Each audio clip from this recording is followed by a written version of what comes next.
Você aprendeu errado acerca dos nichos feitos da deusa Diana, divindade mitológica, pelo ourives chamado Demétrio.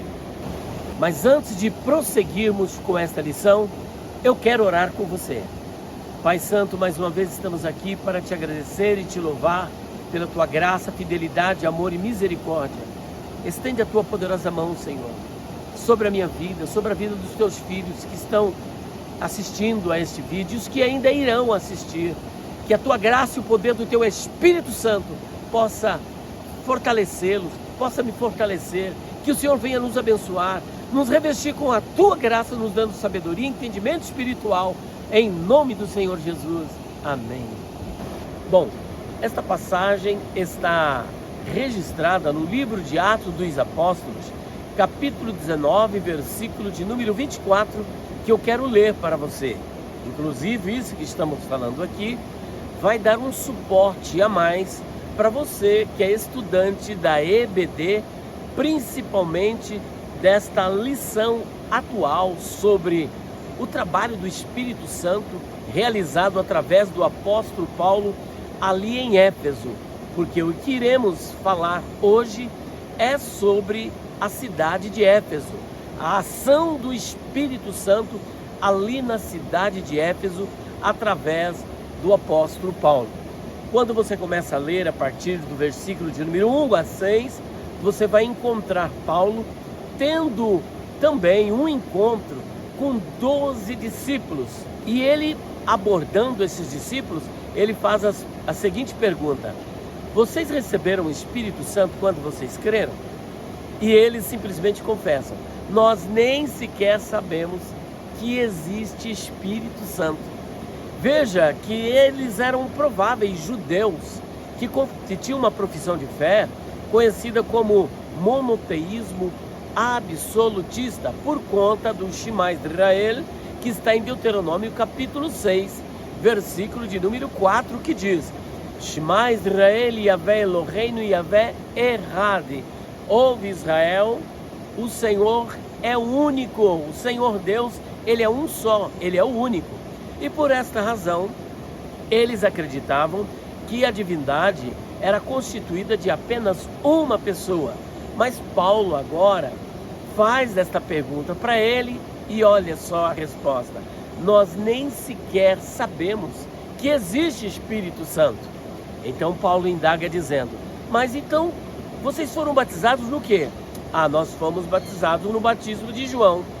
Paulo então replica: João, na verdade, realizou o batismo do arrependimento, apontando para aquele que vocês haviam de crer. Então perceba que Paulo, depois de pregar a Cristo para eles, consolida a fé desses discípulos de João e os batiza com água. Então eles não sabiam que existia o Espírito Santo, mas a partir do momento que eles creem, primeiro, eles recebem o Espírito Santo. Como? Não o batismo com o Espírito Santo, mas o Espírito Santo no seu próprio Espírito.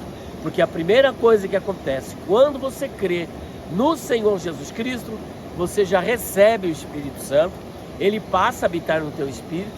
Segundo, você é selado com o Espírito Santo e agora você é inserido na família de Deus. Você é filho por adoção e passa a fazer parte da família de Deus.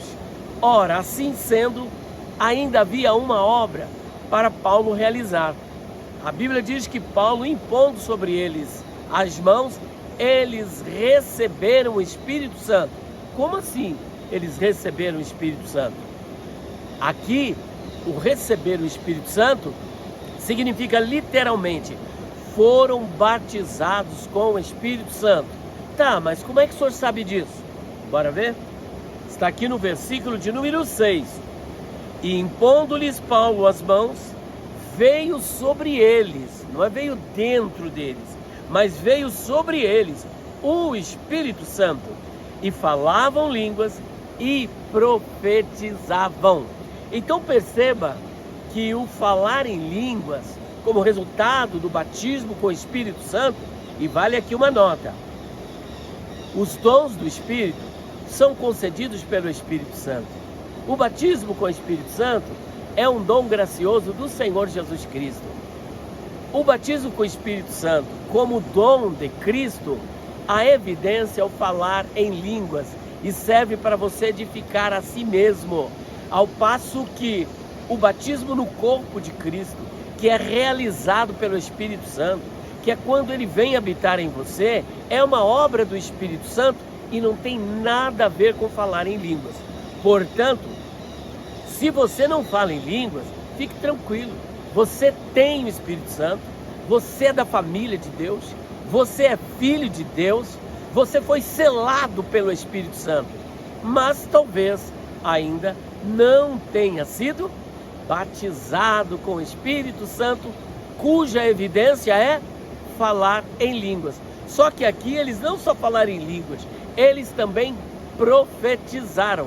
Mas a marca fundamental de quem é batizado com o Espírito Santo é falar em línguas, e você pode ver em todas as experiências. Atos capítulo 2, versículo de número 4, em Atos capítulo 8, apesar de não aparecer línguas, mas ali foi identificado que eles foram batizados com o Espírito Santo. Se fosse apenas o batismo do Espírito Santo no corpo de Cristo, não tem como ninguém ver, porque é uma marca indelével, é uma marca que não dá para perceber pelo ouvido e nem por olhos. Ao passo que o batismo com o Espírito Santo, que é o dom de Cristo neste caso, que é o batismo com o Espírito Santo, as pessoas podem ver a quem foi batizado falando e pode ouvir o que é falado, apesar de não entender. Portanto, é uma experiência totalmente atípica que alguns confundem, achando que batismo com o Espírito Santo, falar em línguas, é o batismo no corpo de Cristo, em que todos são batizados pelo Espírito Santo quando creem. Batismo do Espírito Santo, uma coisa. Batismo com o Espírito Santo, outra coisa, que é realizado pelo Senhor Jesus Cristo. Agora, o Senhor realizou muitas obras aqui. A partir do versículo de número 10 e 11, olha só o que acontece. E Deus, pelas mãos de Paulo, fazia maravilhas extraordinárias. Muitos milagres aqui foram realizados como dons extraordinários do Espírito Santo, de sorte que até os lenços e aventais se levavam do seu corpo aos enfermos, e as enfermidades fugiam deles, e os espíritos malignos saíam. Alguém pode ficar estupefato diante deste episódio, que é justamente o que estava acontecendo aqui, porque não é dito que Paulo entregava para essas pessoas seus lenços e aventais, mas alguns sugerem que essas pessoas pegavam esses objetos e levavam para os enfermos, não com o consentimento de Paulo, em que ele estava entregando para essas pessoas, mas eles tomavam essas peças e levavam. E veja que o poder do Espírito era tão grande naquele lugar, que a fé destas pessoas ficaram assim, tão concretizadas, tão fortalecidas, que aqueles que estavam enfermos, ao entrarem em contato com esses objetos, eram curados. Mas, gente, isso não é maravilha? Eu vou falar algo aqui que pode causar um certo espanto, porque veja bem, Jesus, para Bartimeu, o que ele disse? Ele disse para Bartimeu o seguinte: o que queres que te faça? Eu quero ver. Ele disse: então veja. E ele passou a ver. Mas para outros, Jesus cuspiu no chão, fez lodo, colocou nos olhos dessas pessoas e mandou elas se lavarem. Outros, ele cuspiu direto nos olhos. Eliseu chegou num local, a água era insalubre e a água ficou potável. No caso de Moisés, ele acabara de atravessar o Mar Vermelho. Alguns dias depois, 3 dias depois, se eu não me engano, eles encontraram as águas de Mara e foram beber a água, mas a água era amarga. Qual foi a ordem que Deus deu? Corta um lenho e joga na água. Quando ele colocou o lenho na água, a água ficou doce. Então existem coisas extraordinárias que Deus faz através dos homens de Deus, mas isso não nos autoriza, por conta própria, sair por aí pegando objetos, rosas e lenços e tal, e querendo repreender enfermidades e dizendo: agora o fulano de tal está aqui e você vai levar esta rosa, você vai levar tal objeto. Gente, a gente tem que ter muito cuidado. Foi algo que foram milagres que foram realizados na época sob autorização do Senhor. Mas veja que aqui acontecem muitas outras coisas e que, por exemplo, aqui havia outras pessoas querendo copiar os milagres que Paulo realizava. Eram 7 filhos de Seva, que era um sumo sacerdote. E ele tinha 7 filhos. E eles exorcizavam, ou seja, repreendiam demônios pelas suas magias. E depois foram ousados em querer repreender demônios, dizendo: eu repreendo em nome de Jesus que Paulo está pregando. O endemoniado falou: eu conheço Jesus. Perceba, demônios que conhecem Jesus. E sei muito bem quem é Paulo, mas e vocês, quem são? Naquele momento, esse endemoniado foi para cima deles e ele deixou ali nu e arrebentou, e eles tiveram que fugir. E esse fato ficou conhecido de todos. E quando esse fato tornou-se conhecido, olha só, versículo 17: e foi isto notório a todos que habitavam em Éfeso, tanto judeus como gregos, e caiu temor sobre todos eles, e o nome do Senhor Jesus era engrandecido. Portanto, muitos milagres, muitas coisas extraordinárias ocorreram aqui. Paulo aqui está na cidade de Éfeso. Éfeso era a capital da província romana da Ásia. Aqui se trata da Ásia Menor. E Éfeso era uma destas cidades, a cidade principal, uma megalópole, uma cidade cosmopolita. E esta cidade explorava um tipo de comércio. Inclusive havia ali um ourives chamado Demétrio, que ele fabricava, aqui é que está, nichos de prata. E de acordo com Greg Kinnear, não era só de prata, mas era também de ouro. E esses objetos que esse ourives ele confeccionava pesava de 1,3 a 3,2 quilos de prata ou ouro, atendendo diferentes públicos, dependendo do poder aquisitivo. Então Éfeso era a capital da província romana na Ásia, província romana da Ásia, porque Paulo estava com os demais lá em Corinto, na Caia, cidade essa que nós já falamos. Ali estava Apolo, e Paulo então ele começa a transitar por esta região da Ásia e vai parar justamente onde? Em Éfeso, capital política, capital da província romana ali da Ásia. E foi ali que tudo isso aconteceu. Agora, curiosidade, que eu penso que talvez, como eu também no passado, preguei durante muito tempo, dizendo que esses nichos que Demétrio confeccionava, sabe o que era? Pequenas imagens, ídolos. Inclusive, quando a gente vai pregar sobre idolatria, fala das imagens da deusa Diana, que, a bem da verdade, em latim, para os romanos era Diana, mas aqui se tratava de Ártemis. Ártemis, que era uma divindade da fertilidade, e ela era uma figura que trazia imagem de vários seios ou outro objeto, mas alguns dizem que eram seios, porque ela trazia essa imagem da fertilidade, e ela era muito adorada ali em Éfeso. Só que não apenas em Éfeso, havia templos de Diana ou de Ártemis em vários lugares, mas o templo principal que atraía pessoas de todos os lugares para a adoração a essa divindade era lá em Éfeso. Então, o que é que realmente Demétrio fazia? Era ídolos de Ártemis ou Diana? Eram imagens? Gente, eu fui surpreendido. Quando você vai para o original grego, você pode consultar, tanto no texto de Nestle Aland, ou mesmo em outros textos gregos, do Koiné, você vai perceber que não se trata de uma imagem de Ártemis ou o outro nome Diana, mas eram pequenos templos, cópias do templo de Diana. Olha que curioso.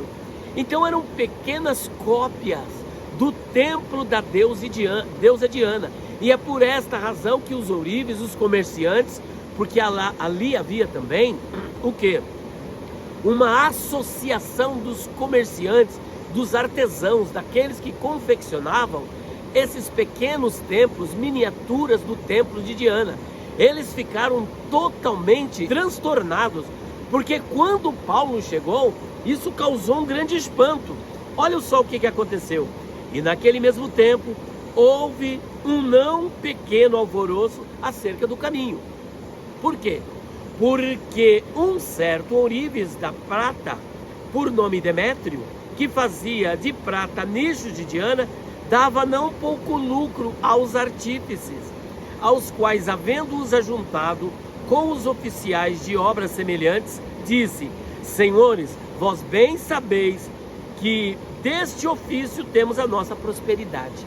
O primeiro argumento usado para eles mexe no bolso, que é a parte mais delicada do ser humano, que é o bolso. Falou: olha, cuidado, porque esse camarada está querendo nos empobrecer, querendo tirar o nosso sustento. Então veja que isso mexe com qualquer ser humano. O cara é seu amigo até você mexer no bolso dele, no interesse. Veja que o dinheiro separa casais, separa familiares, separa os melhores amigos e causa uma grande confusão. E é justamente o que está acontecendo aqui. Olha o versículo 26. E bem vedes e ouvis que não só em Éfeso, mas até quase em toda a Ásia. Que Ásia? A Ásia continental? Não, na Ásia Menor. Este Paulo, olha só o trabalho do Espírito Santo através de Paulo, como isso daí, gente, olha, se propagou, tem convencido e afastado uma grande multidão, dizendo que não são deuses os que se fazem com as mãos. Gente, que impacto do trabalho do Espírito Santo. Olha só, realizado ali na cidade de Éfeso, convertendo muita gente, realizando muito milagre, trazendo muita gente para Cristo, desmoralizando a idolatria, desconstruindo toda aquelas ficções, toda a mitologia. E olha que bênção. E aí ele continua: e não somente há o perigo de que a nossa profissão caia em descrédito, mas também de que o próprio templo da grande deusa Diana seja estimado em nada, vindo a ser destruída a majestade daquela que toda a Ásia e o mundo veneram. Então perceba que eles vão com um argumento em cima da questão financeira, da prosperidade, da profissão. Primeiro ele apresenta o lado econômico, o lado financeiro, e depois o lado religioso, supersticioso. E com isso, então, esse povo começa a ovacionar e oferecer um tipo de adoração a essa deusa Diana. Mas o que eu quero destacar aqui é o templo da deusa Diana, que foi considerado a 7ª maravilha do mundo antigo. A 7ª maravilha do mundo antigo. E, portanto, as pessoas vinham para cultuar, para adorar, para prestar culto a Ártemis, que também era conhecida como Diana, ali naquele lugar. Portanto, era isso que eu queria dizer para vocês.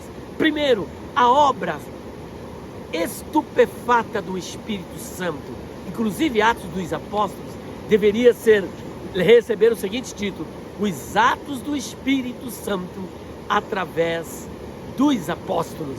E aqui foi uma obra retumbante, uma obra grandiosíssima, impactante.